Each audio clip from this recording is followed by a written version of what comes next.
Rich people are busy partying. There is someone who works scavenging garbage on the outskirts of the city. The man's name is Mehmet. That night while he was picking up trash, there is a house caught his attention every night. He always looked at the house. Soon it rained in men that left immediately arriving at warehouse men. That's younger brother, Gonzalez came. Seeing his brother go scavenging along, Gonzalez was angry. He says that picking up trash is not Mehmet's job as he is the boss of this place. In addition, even though he is not his biological brother, Gonzalez, or who is familiarly called Gonzi, is very worried about his brother's health. Mehmet that suffers from kidney failure due to overexertion.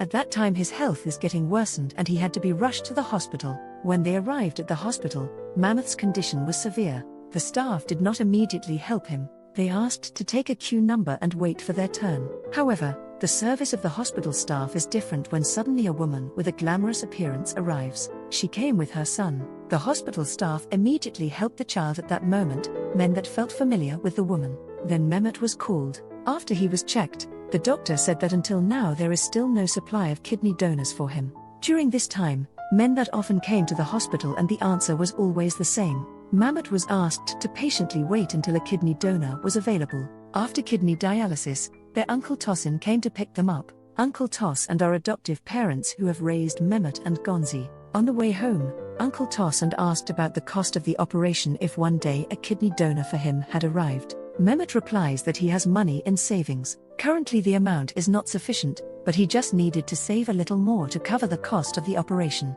Along the way home, the three of them joked with each other, laughed and sang together in the middle of the heavy rain. Momo's house is located in an alley called the Alley of Misery. It was the environment he grew up in. The environment is full of prostitutes, drug addicts and saint kids who like to inhale glue before going to sleep.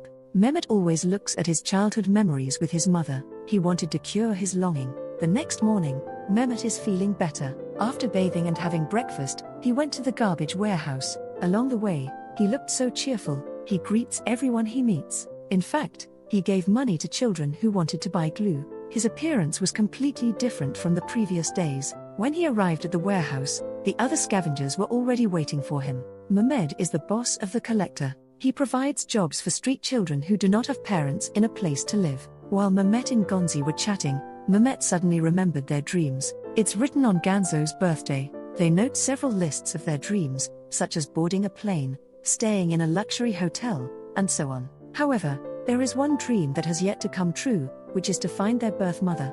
Mehmet promises that one day he will surely find his mother. Unlike Mehmet, Gonzi prefers to enjoy his life without thinking about his past. Then they started their work as scavengers. When they finish work, they each get paid. However, Gonzi arrives last. But when Bennett tells him to weigh the box he got, Gonzi wanted to go. Somewhere there is an event. Gonzi intended to beg at the gate of the event, so that today he can earn more money. Mehmet was left alone. After calculating the day's income, he wanted to save it and put it under the sofa. But suddenly he heard a strange sound. Turns out there was a child there. The boy looked scared. Mehmet tries to approach him slowly and asks his name and his house. But the boy still said nothing until finally Mehmet offered him a meal. The boy immediately sat down. It was as if he hadn't eaten in days, but because he still didn't want to talk, Mehmet threatened to tell the police. Only then he says that his name is Oli. He tells that his mother had thrown him into the trash bag. Mehmet saw the many bruises on all these body. It was as if he had been beaten. When Mehmet asks who did all this, Oli replies that he was beaten by his stepfather. Mehmet takes Oli to his house. After all, he fell asleep.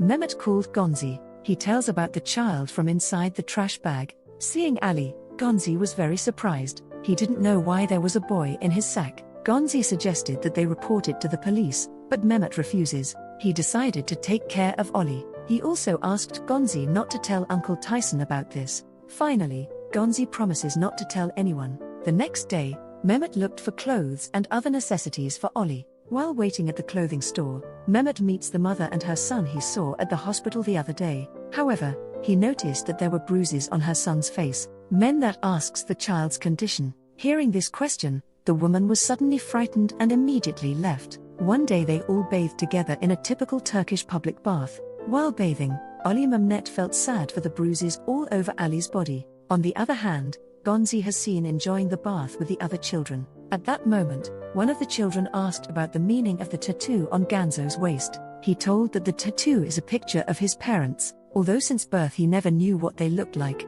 but he dreamed that one day he could meet them.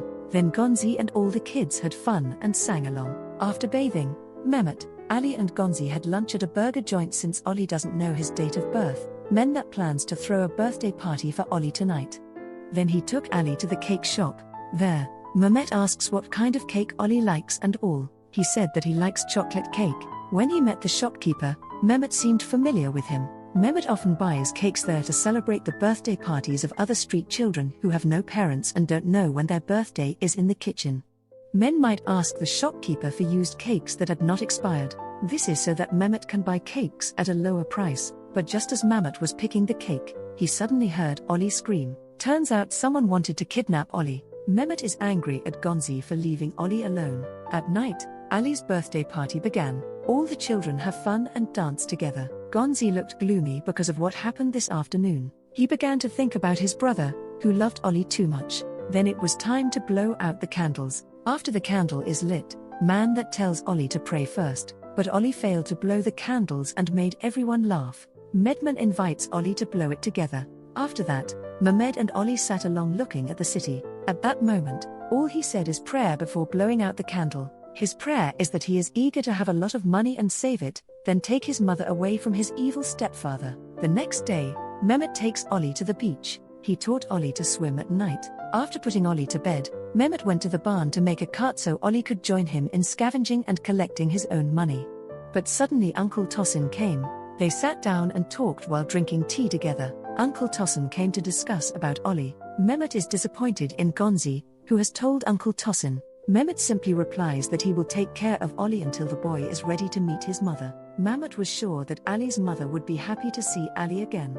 For Mehmet, all parents must love their children. Hearing that, Uncle Tosin tried to tell Mehmet if all parents love their children, then were Amendment's parents. Where are Ganzo's parents? And where are the other street children's parents? Uncle Tosin tries to wake men up so he can accept reality. The fact that not all parents are good. Hearing this advice, Amendment was silent. The next morning, in front of the house, Mehmet calls out to Ollie, but don't know why the street kids there laughed at him. When he came out, he saw that there were already 2 garbage carts all night. Man, that made the cart so Ollie could make money with him and Ollie worked before putting Ollie to bed. As usual, Mehmet always looked at his photo with his mother. He also found his favorite toy car when he was a child and he gave the toy to Ollie. Of course, Ollie was happy to have a new toy. After Ollie sleeps, Mehmet goes to the warehouse. He saw street children who were drunk from sucking glue. Mehmet tells them to stay away from that bad thing and he asked them not to influence Ollie for doing the bad thing. In the warehouse, suddenly Mehmet's kidney disease recurred. Fortunately, he still had a stockpile of medicine. Feeling sick, Mehmet decides to go home, but on the way home, he saw street children gathered in front of his house. Turns out, while Mehmet was away, they had gotten Ollie drunk on glue. Luckily, that night Ollie's condition was not too bad. He inhaled glue because he was instigated by the street children. They had gotten all drunk on glue. Luckily that night all these condition was not too bad. He inhaled glue because he was instigated by the street children. They said if all he was drunk he would be able to meet his mother. Because of a very deep sense of longing, Ollie was instigated. Men, that takes Ollie home. At first Ollie refused because he was still afraid of his stepfather, but after Memon assures him that he will help save his mother, all he finally does. After they walked long enough to find an address, Ollie suddenly fell silent looking at an apartment. Not long after, a well-dressed man came out of the building. All he is scared and hides behind Mehmet. It turned out that the man was Ollie's stepfather who had always beaten him. Mehmet told Ollie to wait while he would chase the man, but unfortunately he lost track. When he returned, Mehmet is surprised to see Ali crying in fear in the trash bag. His face was also covered with bruises, like he had been beaten by someone. Men that thought that the scavengers in the area had beaten Ali because Ali had been scavenging in their area. Mehmet is feeling angry. He got into fights with scavengers in the area. As a result of the incident, Mehmet was rushed to the hospital. The nurse says that Mehmet almost died if the police were late to save him. As he lay down, all that Mehmet had in mind was Ollie. He kept asking the nurse about Ollie, but the nurse explained that there was no child named Ollie. Man, that must be feeling dizzy because half the blood in his body is now in the dialysis machine. Even when Memon asks Gonzi about all these conditions, Gonzi only replies that Ali is nowhere to be found. Hearing that, Men that panicked. He tried to escape from the hospital. Gonzi then carries Amendment to the warehouse in very bad condition. Arriving at the warehouse, Mehmet shifted the sofa, then took all his savings for his surgery costs. Uncle Tosin comes and he tries to stop Mehmet, but Mehmet persisted in wanting to use all his savings to help Ollie. Even then, that threatened them with a knife to let them go. Finally, they let Mehmet go by driving Uncle Jason's car. While enduring the pain, Mehmet walked slowly towards the apartment's door where Ollie lived. At the door, there was a grandmother. The grandmother did not look surprised, as if she was used to seeing Mehmet come to their house, but the grandfather was annoyed. He immediately kicked Monmon out and said that he didn't live there anymore. Men had forced his way in, pointing a knife. He looks for Ollie in every room but doesn't find him anywhere until finally Mehmet entered a room that looked different from the others. A room that opens up old memories and wounds of his childhood. Then, from behind, the grandfather and grandmother called out Mammoth's full name. That is Mehmet Ali. They had just moved there, but they knew the place they were living and was once the home of Mehmet Ali's family. In this house, little Mehmet Ali was tortured by his stepfather. Unable to bear to see her son suffering, the mother takes Mehmet away. Then she put him in a garbage sack. Since then, from childhood until now, he has always lived alone. Despite being a good older brother to all of his adopted siblings, Mehmet Ali is longing for his mother is still felt. Subscribe for more videos like this, turn on notifications and leave a like to help the channel out. Thank you for watching.